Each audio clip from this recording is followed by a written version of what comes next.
أعوذ بالله من الشيطان الرجيم. بسم الله الرحمن الرحيم. وشر الأمور محدثاتها وكل محدثة بدعة وكل بدعة ضلالة۔ ہر قسم کی حمد و ثنا اللہ رب العالمین کے لیے ہے، جو ہم سب کا خالق، مالک، رازق اور مدبر ہے، اور پھر لاکھوں کروڑوں درود و سلام ہوں اس ہستی اقدس و مقدس پر کہ جن کا نام نامی اسم گرامی محمد الرسول اللہ صلی اللہ علیہ وآلہ آلہ وسلم ہے۔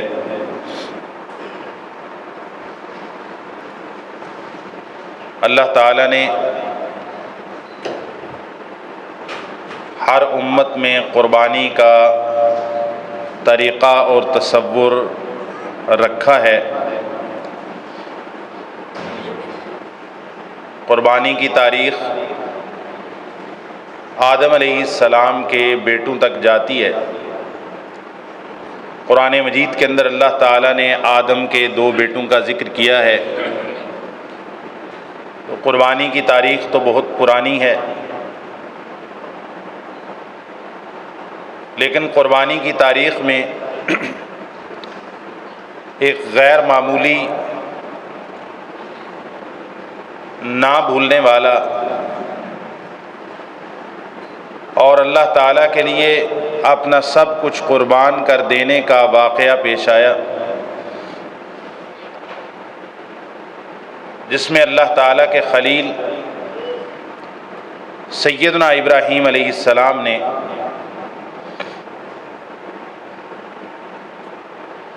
ایک خواب دیکھا۔ اس خواب کی بنیاد پر اپنے بیٹے کو حقیقت کے اندر ذبح کرنے کا ارادہ کر لیا، اور پھر وہ ذبح کرنے کے لیے لے کر نکلے، منا میں پہنچے تو اللہ تعالیٰ نے انہیں اس بات کی خوشخبری سنائی کہ آپ نے اپنا خواب سچ کر دکھایا ہے، اور ہم نے اس بیٹے اسماعیل کے بدلے میں، جس کو خواب میں آپ نے دیکھا تھا، بڑا عظیم ذبیحہ آپ کو عطا کر دیا ہے۔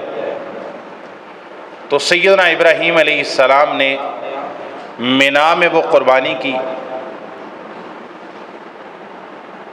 اس کے بعد ملت ابراہیم میں یہ قربانی تسلسل کے ساتھ حج کے موقع پر جاری رہی۔ حج کے علاوہ ذوالحج کے مہینے میں غیر حجاج کے لیے قربانی کرنا بھی اسلام کا شعار، رسول اللہ صلی اللہ علیہ وسلم کا طریقہ تھا۔ لوگ باندھ باندھ کی بولیاں بولتے رہتے ہیں۔ کبھی میں سوچتا ہوں کہ لوگوں کو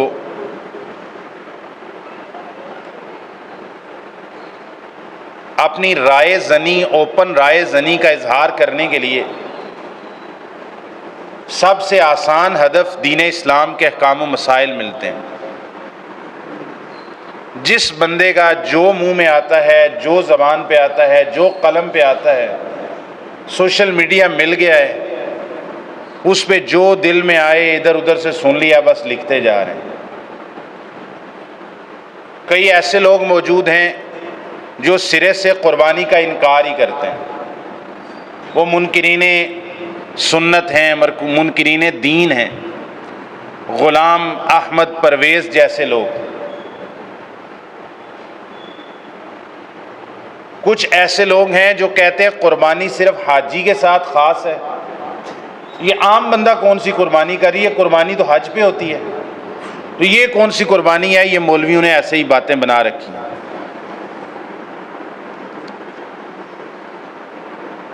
اب کوئی بندے اس سے بھی زیادہ سختی کرتے ہیں، وہ طبقہ علماء سے تعلق رکھتے ہیں۔ وہ کہتا ہے جو بندہ حج کرنے کے لیے گیا ہے تو اس نے وہاں پر جو قربانی کرنی ہے وہ تو حج کی قربانی ہے، وہ تو حج کا منسک ہے، حج کا فریضہ ہے۔ اگر اس کے پاس استطاعت موجود ہے تو وہ ادھر پاکستان میں، ہندوستان میں، افغانستان میں گھر میں بھی ایک عید الاضحیٰ کی قربانی الگ سے کرے گا، یہ بھی اس پر فرض ہے۔ یہ قربانی کے منکرین نہیں ہیں، یہ طبقہ علماء اور فقہاء سے تعلق رکھتے ہیں، یہ مفتیان ہیں۔ قربانی کے بارے میں چوتھا تصور یہ بھی طبقہ علماء کی طرف سے آتا ہے۔ وہ کہتے ہیں گھر کے 10 افراد ہیں، 10 کے 10 صاحب استطاعت ہیں، تو ہر شخص کے اوپر ایک گھر میں 10 قربانیاں کرنا واجب ہوگا۔ یہ ایک طرح کا اور غلو ہے۔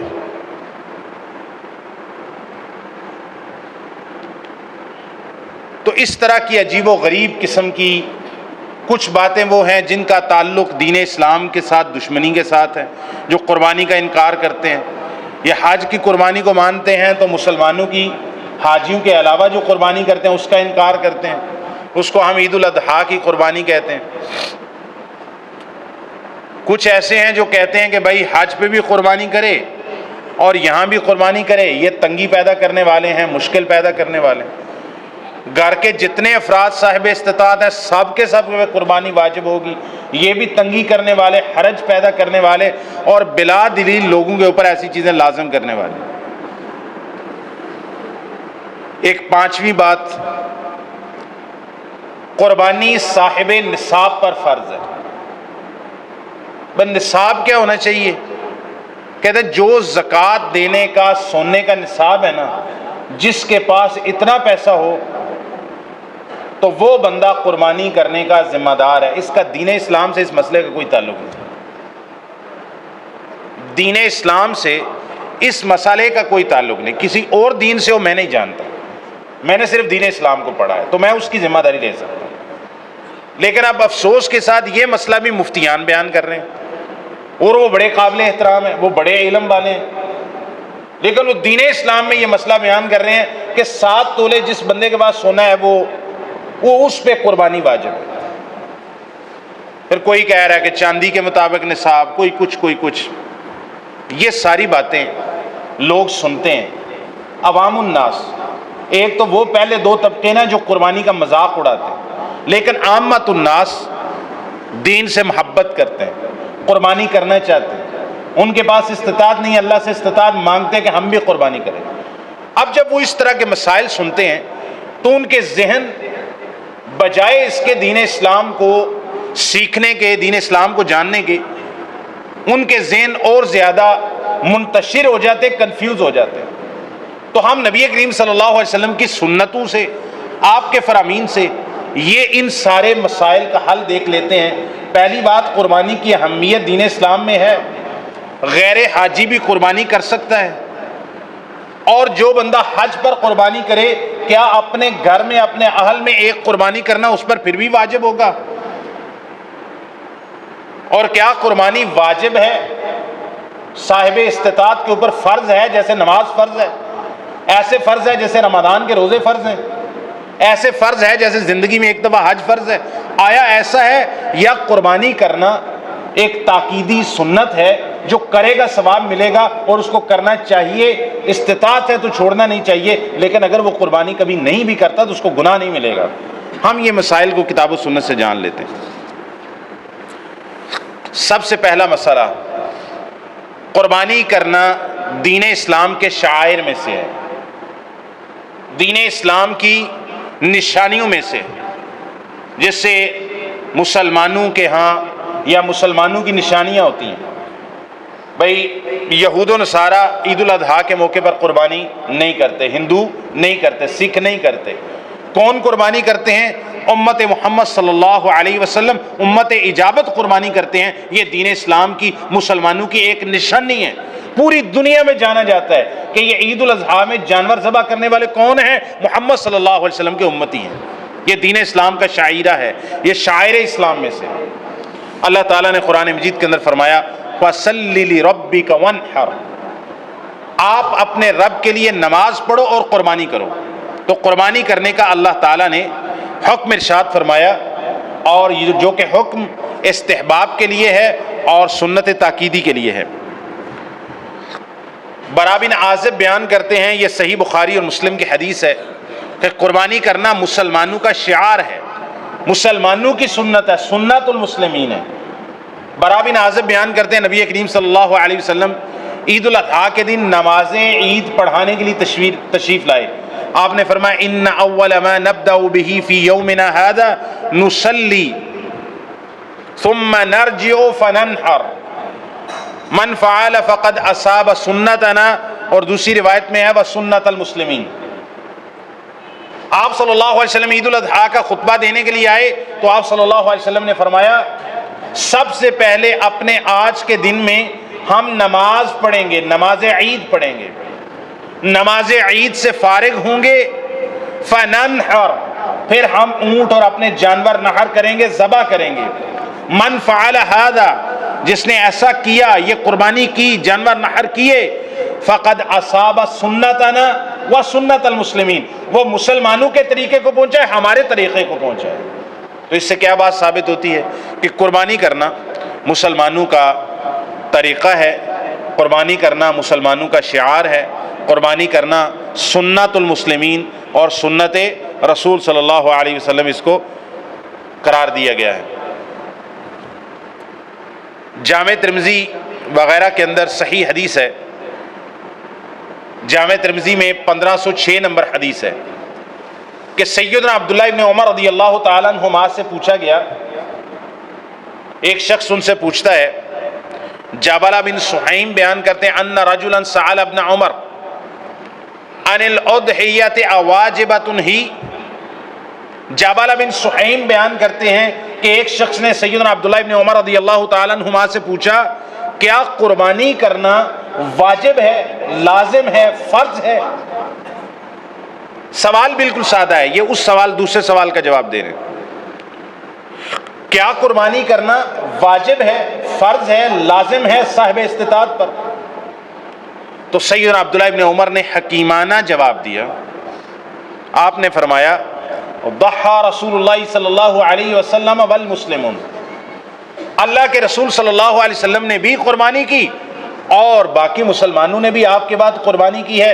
قربانی کرنا رسول اللہ صلی اللہ علیہ وسلم کا طریقہ ہے، مسلمانوں کا طریقہ ہے۔ اس کے قربانی کے مشروع ہونے کے لیے، اس کے فضیلت کے لیے اتنا ہی کافی ہے کہ اللہ کے پیارے حبیب صلی اللہ علیہ وسلم نے یہ قربانی کی ہے، اور آپ صلی اللہ علیہ وسلم کے ساتھ اور آپ کے بعد بھی آج تک مسلمان قربانی کر رہے ہیں۔ قربانی کے مشروع ہونے کے لیے، قربانی کے فضیلت ہونے کے لیے، قربانی کے عمل کے لیے یہی کافی ہے کہ اللہ کے رسول صلی اللہ علیہ وسلم نے کیا۔ ایسا فتویٰ میں نہیں دے سکتا قربانی واجب ہے، قربانی فرض ہے۔ وہ شخص دوبارہ سوال کرتا ہے، وہ کہتا ہے فَعَادَهَا عَلَيْهِ، وہ سیدنا عبداللہ ابن عمر رضی اللہ تعالیٰ عنہما سے دوبارہ پوچھتا ہے اواجبۃ ہے، کیا قربانی واجب ہے؟ سیدنا عبداللہ ابن عمر فرماتے ہیں اتعقل، کیا تجھے بات سمجھ نہیں آتی؟ تو نے پہلی دفعہ پوچھا قربانی واجب ہے، میں نے کہا اللہ کے نبی نے بھی قربانی کی، مسلمانوں نے بھی قربانی کی، یہی قربانی ہے کہ اللہ کے نبی کا طریقہ ہے، اللہ کے نبی کا عمل ہے صلی اللہ علیہ وسلم۔ دوبارہ پھر وہی سوال دہرا رہا ہے کہ قربانی واجب ہے، اتعقل، کیا تمہیں بات سمجھ نہیں آتی؟ اتنی سمپل اور سادہ بات سمجھ نہیں آتی؟ قربانی ضحى رسول اللہ صلی اللہ علیہ وسلم والمسلمون، اللہ کے رسول صلی اللہ علیہ وسلم نے بھی قربانی کی، مسلمانوں نے بھی قربانی کی۔ قربانی کی مشروعیت کے لیے اتنا ہی کافی ہے کہ اللہ کے رسول صلی اللہ علیہ وسلم نے قربانی کی ہے۔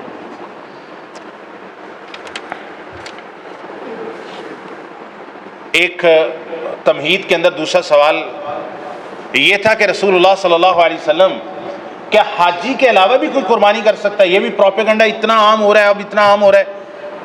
اب ظاہر ہے دجال نے جو قریب آنا ہے تو اس کے چیلوں نے پہلے تیاری تو کرنی ہے۔ میں اس کا مائنڈ نہیں کرتا، آئی ڈونٹ مائنڈ جب اس طرح کی باندھ کی بولی ہے۔ میں نے کہا بھائی گرو کے آنے کا وقت ہو گیا ہے تو بھائی چیلے تیاری تو کریں گے، چیلوں کا کام ہے، ان کی ذمہ داری، ان کی ڈیوٹی ہے۔ They should do their duties and we should do our duties۔ ان کو اپنا کام کرنا ہے، ہم کو اپنا کام کرنا ہے۔ ہم مائنڈ نہیں کرتے، دجال کے چیلے کچھ بھی کر رہے ہیں ہمیں کوئی پرابلم نہیں۔ ہاں ہم اللہ سے یہ توفیق مانگتے ہیں کہ ہمیں وہ طاقت اور قوت عطا فرما کہ ہم عیسیٰ علیہ السلام کے لشکر جیسے مسلمان بن سکیں جو دجال اور ان کے چیلوں کے ساتھ ٹکرا سکیں اور ان کے ساتھ لڑائی کر سکیں۔ ہمیں یہ توفیق عطا فرما دے، دجال کے فتنے سے ہمیں محفوظ فرما دے۔ قربانی کہاں سے آ گئی؟ قربانی کہاں سے؟ نبی کریم صلی اللہ علیہ وسلم نے 10 سال مدینہ میں رہے۔ کتنے؟ 10 سال مدینہ طیبہ میں ہجرت کے بعد رہے۔ ان میں سے حج رسول اللہ صلی اللہ علیہ وسلم نے ایک دفعہ کیا، حجۃ الوداع 8 ہجری میں رسول اللہ صلی اللہ علیہ وسلم نے حج کیا۔ اس کے علاوہ رسول اللہ صلی اللہ علیہ وسلم کے 9 سال آپ صلی اللہ علیہ وسلم ہر سال قربانی کرتے رہے اپنی طرف سے، کبھی 1 مینڈا، کبھی 2 مینڈے، کبھی گھر والوں کی طرف سے بھی رسول اللہ صلی اللہ علیہ وسلم مدینہ آ کے قربانی کرتے رہے۔ اس بات کا انکار تو کوئی رسول اللہ صلی اللہ علیہ وسلم کی نبوت کا منکر بھی نہیں کر سکتا، کوئی کافر بھی انکار نہیں کر سکتا کہ رسول اللہ صلی اللہ علیہ وسلم نے مدینہ آ کے قربانی نہیں کی ہے۔ بات کیا سمجھانا مقصد تھا؟ کہتے ہیں حاجی کے علاوہ قربانی نہیں ہے۔ رسول اللہ صلی اللہ علیہ وسلم مدینہ آ کے ہر سال قربانی کرتے رہے، تو مدینہ میں حج ہوتا نہیں۔ حج تو رسول اللہ صلی اللہ علیہ وسلم نے 8 ہجری میں کیا ہے۔ 8 ہجری کہہ رہا ہوں، 10 ہجری میں کیا، 10 ہجری 8 ہجری میں تو مکہ فتح ہوا ہے، 10 ہجری میں حج کیا رسول اللہ صلی اللہ علیہ وسلم۔ باقی آپ 8-9 سال مسلسل قربانی کرتے رہے، جب سے قربانی کی مشروعیت اللہ تعالیٰ نے نازل فرمائی مسلمان قربانی کرتے رہے۔ اس کے لیے ادلہ دینے کی ضرورت نہیں، لیکن آگے میں جو واقعات ذکر کروں گا اس میں یہ آ جائے گا کہ یہ قربانی رسول اللہ صلی اللہ علیہ وسلم نے حج کے موقع پر نہیں کی، مدینہ میں قربانی کی۔ اور پہلے جو صحیح بخاری اور مسلم کی حدیث رسول اللہ صلی اللہ علیہ وسلم کی میں نے سنائی ہے، غور کیا کریں۔ آپ صلی اللہ علیہ وسلم نے فرمایا آج کے دن ہم پہلا کام کیا کریں گے؟ عید کی نماز پڑھیں گے، اور پھر ہم کیا کریں گے؟ قربانی کریں گے۔ تو حاجی عید کی نماز پڑھتے، مسئلے پر غور کر لیں، مسئلہ سمجھ آئے۔ اور حج پہ عید کی نماز ہوتی ہے، کسی کوئی حج کر کے آئے ہیں ان کو پتہ ہوگا، تو ویسے بھی ایک جنرل ایک معلومات ہے۔ حاجی عید کی نماز پڑھتے، وہاں حج کے 9 کو خطبہ ہوتا ہے، 10 کو وہاں پر کوئی خطبہ ہوتا، کوئی عید کی نماز ہوتی۔ مکہ شہر میں، بیت اللہ میں، حرم پاک کے اندر عید کی نماز ہوتی ہے، مکے کے لوگ نماز پڑھتے ہیں، لیکن جو حاجی مینا کے اندر ہیں وہ عید کی نماز پڑھتے۔ نبی کریم صلی اللہ علیہ وسلم کیا فرما رہے ہیں؟ آج کے دن ہم پہلا کام کیا کریں گے؟ ہم عید کی نماز پڑھیں گے، اس کے بعد قربانی کریں گے۔ جو عید کی نماز پڑھ کے رسول اللہ نے قربانی کی ہے وہ مدینے کی قربانی ہے، وہ حج کی قربانی ہو سکتی نہیں، کیونکہ حج کے موقع پر کوئی نماز عید کی ہوتی حاجی کے لیے نہیں۔ تو بہرحال یہ بھی ایک دھوکہ لوگوں کو دیا جاتا ہے۔ حج کی قربانی اپنی جگہ پر ہے، وہ حج کا منسک ہے، وہ حج کا رکن ہے، یا حج کے لیے فریضہ ہے، رکن نہ بھی کہا جائے، فریضہ ہے۔ وہ قربانی کوئی نہ کر سکے حج تمتع کرنے والا تو اس کو 10 روزے رکھنا ہوتے ہیں، لیکن جو غیر حاجی کے لیے قربانی ہے وہ اس کے لیے سنت مؤکدہ ہے۔ اگر کرے صاحب استطاعت بہت ثواب ہے، ڈھیر ثواب ہے، لیکن اگر کبھی نہیں کر سکا تو اس کو کوئی روزے وغیرہ رکھنے نہیں پڑیں گے۔ یہ حج کی قربانی اور دوسری قربانی کے اندر فرق ہے۔ ہمارے بعض بھائی کہتے ہیں،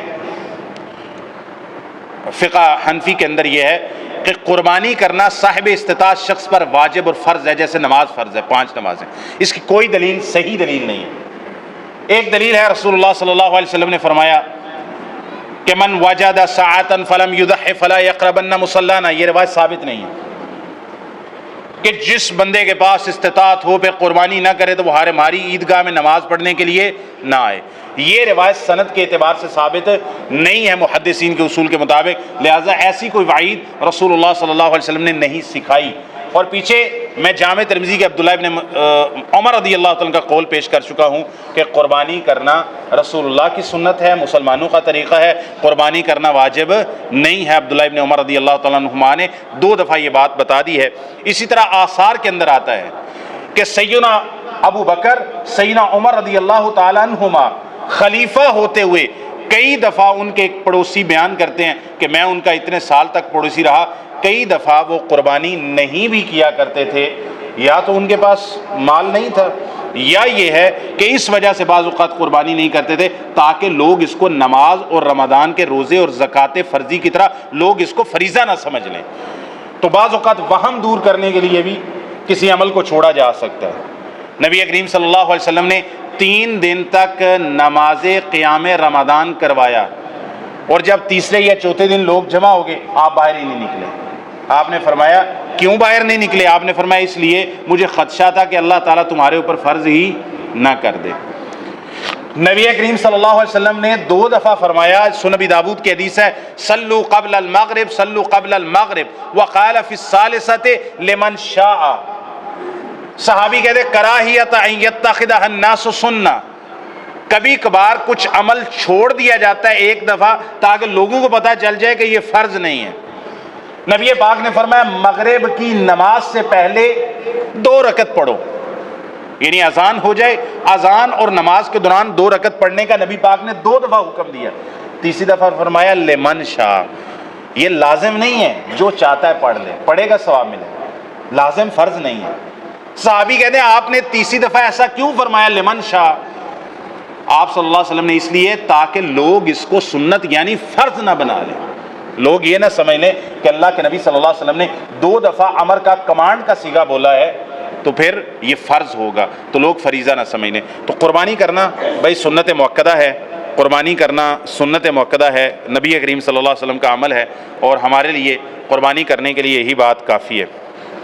اچھا جی، جب قربانی کرنا واجب ہی نہیں ہے، فرض ہی نہیں ہے، تو پھر سونے کے نصاب والا مسئلہ ویسے ہی ختم ہو جاتا ہے، سونے کے نصاب والا مسئلہ ویسے ہی ختم ہو جاتا ہے۔ لیکن میں دونوں طرف کے جو ہے نا رائے بتاتا ہوں، تنگی کرنے والا بندہ نہیں ہوں۔ بھائی آپ کو اگر یہ سمجھ آتی ہے نا فقہ حنفی کے مطابق قربانی کرنا صاحب استطاعت پہ فرض ہے فرض ہے فرض ہے، بھائی ٹھیک ہے آپ فرض سمجھ کے کرو، مجھے کوئی پرابلم نہیں، لیکن اس کا صرف معنی پھر اتنا ہوگا یہ نصاب اپنی طرف سے نہ بناؤ، فرض سمجھ کے کر لو، واجب سمجھ کے کر لو، لیکن اس کے لیے کوئی نصاب کی شرط کے دین اسلام کے اندر کوئی پیمانہ ہی نہیں ہے۔ بس زکوٰۃ کے لیے سونے کا نصاب مقرر کیا، عشر کے لیے فصلوں کا نصاب مقرر کیا، زکوٰۃ کے لیے اونٹوں کا 5 اونٹ ہونا کم از کم نصاب ہے، بکریوں کے لیے 40 بکریاں ہونا نصاب ہے، گائیوں اور بھینسوں کے لیے 30 گائیاں اور بھینسیں ہونا نصاب ٹھہرا، لیکن قربانی کرنے کے لیے کوئی نصاب اگر آپ واجب مانتے ہیں تو اس کا کوئی نصاب نہیں ہوگا۔ پھر اس کا معنی کیا ہوگا کہ بھائی جس بندے کے پاس اپنی عام ضرورت روزمرہ کی گروسری وغیرہ، گھر کے یوٹیلیٹی بل، کرایہ وغیرہ جو روزانہ کی ضروریات ہوتی ہیں انسان کی، اس روزمرہ کی ضروریات سے بچ کر اتنے پیسے ہیں کہ اس سے ایک جانور خریدا جا سکتا ہے یا ایک حصہ اس سے آپ ڈال سکتے ہیں گائے یا اونٹ کے اندر، تو پھر فقہ حنفی کے اس فتوے کے مطابق آپ کے پاس قربانی کرنا واجب ہونا چاہیے۔ پھر سونے کے نصاب کا، زکوٰۃ کے نصاب کا انتظار کرنے کی ضرورت ناڑے واجب آندے ہو تو ناڑے سونے دا نصاب ہوں 35 لاکھ روپیہ تھوڑے کو پیا ہوئے تو پھر قربانی کرنی، تے قربانی تو لکھ روپے نال بھی ہو جاتی ہے نا، قربانی تے 40,000 نال بھی ہو جاتی، تسی 35 لاکھ دیاں گلاں سانو سناندے ہو، پہلے تسی واجب کہندے ہو تے پھر جڑے چھال مار دیو تو سیدھے 35 لاکھ دے نصاب تے جاندے ہو۔ ایڈی زیادتی تے نہ کرو ہے، کیوں جی ایڈیاں مہنگائیاں کر چھڑیاں جی، اللہ دے مندے اتو حکومت نے مہنگائیاں کیتیاں نے، ہیں ادو جنگاں نے مہنگائیاں کیتیاں نے، اتو تسی اپنی فقہ چ مہنگائیاں کر دے، انج دے کام نہ کریا کرو۔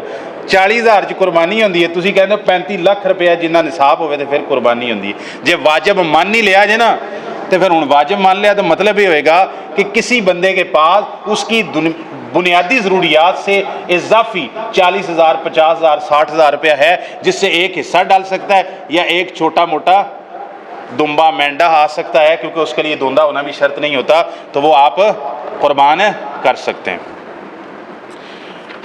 اچھا جی، قربانی کرنے کے لیے ایک شرط، جو بندہ قربانی کرنے کا ارادہ رکھتا ہے غیر حجاج کے لیے، جو بندہ قربانی کرنے کا ارادہ رکھتا ہے جب ذوالحجہ کا چاند طلوع ہو جائے اس کے بعد وہ اپنے بال ناخن نہیں کاٹے گا۔ یہ صحیح مسلم وغیرہ کے اندر سیدہ ام سلمہ رضی اللہ تعالیٰ عنہا سے حدیث موجود ہے، اذا دخلت العشر واراد احدكم ان يضحي فلا يأخذن من شعره ولا بشره شيئا، جب ذوالحجہ کا چاند طلوع ہو جائے اور تم میں سے کوئی شخص قربانی کرنے کا ارادہ رکھتا ہو، نیت ہو کہ میں نے قربانی کرنی ہے، چاہے جانور خرید لیا، چاہے ابھی تک جانور نہیں خریدا، چاہے آخری دن خریدنا ہے، لیکن اس کی نیت اور ارادہ پہلے سے موجود ہے قربانی کرنے کا، تو جب ذوالحجہ کا چاند طلوع ہو جائے گا اس کے بعد وہ اپنے بال ناخن نہیں کاٹ سکتا، منع ہے اس کے لیے۔ یہ اس کی مشابہت ہو جائے گی حاجیوں کے ساتھ، یہ اس کی مشابہت کس کے ساتھ ہو جائے گی؟ حاجیوں کے ساتھ، کیونکہ حاجی بھی حالت احرام کے اندر بال ناخن نہیں کاٹ سکتا، تو یہ اس کو مشابہ کرنے کی یعنی حکمت سمجھ آتی ہے۔ ہاں ساتھ یہ بھی مسئلہ بتا دوں، بھئی ایک بندے کا قربانی کرنے کا پہلے ارادہ نہیں تھا، پیسے نہیں تھے، کوئی نہیں حساب کتاب بن رہا تھا، اللہ تعالیٰ نے اس پر فضل کیا، بعض اوقات پیسے پھنسے ہوتے ہیں، کوئی تنخواہ پھنسی ہوتی ہے، اس کے پاس کوئی پیسے آ گئے، باہر سے کوئی بھائی کوئی رشتہ دار کوئی پیسے کہتا ہے تحفہ بھیج دیا عید کے لیے، عید سے ایک دن دو دن پہلے اس کا کوئی ارادہ نہیں تھا، وہ بال ناخن کاٹ رہا تھا، ٹھیک ہے، اس نے بال بھی کٹوائے، اس نے مونچھیں بھی کاٹی، ناخن بھی کاٹے، پہلے اس کا ارادہ نہیں تھا، لیکن اس کا بعد میں جا کے عید الاضحیٰ کے پہلے دن، دوسرے دن، تیسرے دن اس کا ارادہ بن گیا، پیسے آ گئے، اب کیا، چونکہ اس نے پہلے 9-10 دن بال ناخن کاٹنے کی پابندی نہیں کی، کیا قربانی بھی نہیں کر سکتا؟ بھائی قربانی کر سکتا ہے، اس کی قربانی بالکل صحیح ہوگی، یہ مسئلہ سمجھ لیں۔ بال ناخن کاٹنے کی پابندی کرنا حکم ہے جس کی پہلے سے نیت ہو، اور نیت اللہ جانتا ہے، چاہے جانور ابھی نہیں بھی خریدا، وہ آپ نے آخری دن خریدنا ہے، نیت ہو تو آپ بال ناخن نہیں کاٹیں گے۔ کسی بندے کی نیت نہیں ہے، وہ بال ناخن کاٹ رہا ہے، پھر اللہ تعالیٰ اس کو مال دیتا ہے، اس کی نیت بن جاتی ہے، ارادہ نہیں تھا ارادہ بن جاتا ہے، تو وہ اس وجہ سے قربانی سے پیچھے نہ رہے کہ بھئی میں نے تو 9 دن بال ناخن کاٹنے کی پابندی نہیں کی، بھائی تو قربانی کر، بال ناخن نہ کاٹنے کی وجہ سے انشاءاللہ تیری قربانی پہ کوئی فرق نہیں پڑے گا۔ تیسرا مسئلہ بھائی بال ناخن جس بندے کا قربانی کرنے کا ارادہ ہو، بال ناخن کاٹنا اس کے لیے منع ہے، ممنوع ہے، رسول اللہ نے نہیں کسی کے ساتھ منع کیا۔ جو بندہ قربانی بھی کرے، ارادہ بھی ہو، پھر بھی بال ناخن کاٹے، آپ نے کسی فیشن وغیرہ کے لیے کہ عید کے دن ذرا میں زیادہ خوبصورت لگوں یا جو بھی ہے، وہ بندہ رسول اللہ صلی اللہ علیہ وسلم کا نافرمان ہے، آپ کے حکم کا نافرمان ہے، وہ بندہ فاسق و فاجر کے زمرے کے اندر آئے گا، اس کا یہ فسق ہوگا، گناہ ہوگا، نافرمانی ہوگی، لیکن اس کے باوجود وہ قربانی کرے گا تو قربانی اپنی جگہ پر قابل قبول ہو جائے گی۔ مثال نال گل سمجھو، الاقوال تتضح بالامثال، مرد کے لیے نماز میں 2 فریضے ہیں، مرد کے لیے نماز میں کتنے فریضے ہیں؟ 2۔ پہلا، نمازیں 5 کے 17 رکعتیں دن اور رات میں پوری کرنا، یہ مرد کے اوپر کیا ہے؟ عورتاں دا تاں نہیں بیان، عورتاں دے بھی فرض ہے، لیکن میں مسئلہ مرداں دا بیان کر رہا ہوں۔ 17 رکعتیں دن اور رات میں پورا کرنا، 5 نمازیں مرد پر کیا ہیں؟ اور جو بندہ اذان کی آواز سنتا ہے مسجد میں جا سکتا ہے، نماز فرض ہونے کے ساتھ ساتھ اس پر دوسرا فریضہ یہ ہے کہ با جماعت نماز پڑھنا بھی اس پر فرض ہے، دلائل کے ساتھ۔ اب سوال، ایک بندہ گھر میں نماز پڑھ لے، اذان ہوئی، مسجد میں نہیں گیا، نماز عصر گھر میں پڑھ لی، کیا اس کی عصر کی نماز ہو جائے گی؟ بھائی نماز پڑھنا بھی فرض تھا، اور مرد ہونے کی حیثیت سے باجماعت نماز پڑھنا بھی اس پر کیا تھا؟ فرض تھا۔ اس نے ایک فریضہ پورا کر لیا، 4 رکعتیں پڑھ لی، اس کا نماز کا فریضہ ادا ہو گیا، جماعت چھوڑنے کا اس کو گناہ ملے گا۔ اسی طرح بال ناخن کاٹنے کی پابندی یہ رسول اللہ صلی اللہ علیہ وسلم کا حکم ہے، جان بوجھ کر جو اس کی وائلیشن کرتا ہے، مخالفت کرتا ہے، وہ گناہ گار ہوگا۔ اس نے ایک عمل نہیں کیا، قربانی کر لی، قربانی انشاءاللہ عند اللہ کے ہاں قبول ہوگی۔ اللہ تعالیٰ عمل کی توفیق عطا فرمائے۔ باقی مسائل اگلے خطبہ کے اندر بیان کیے جائیں۔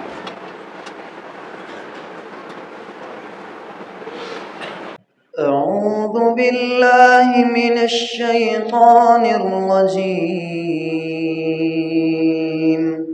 بسم اللہ الرحمن الرحیم۔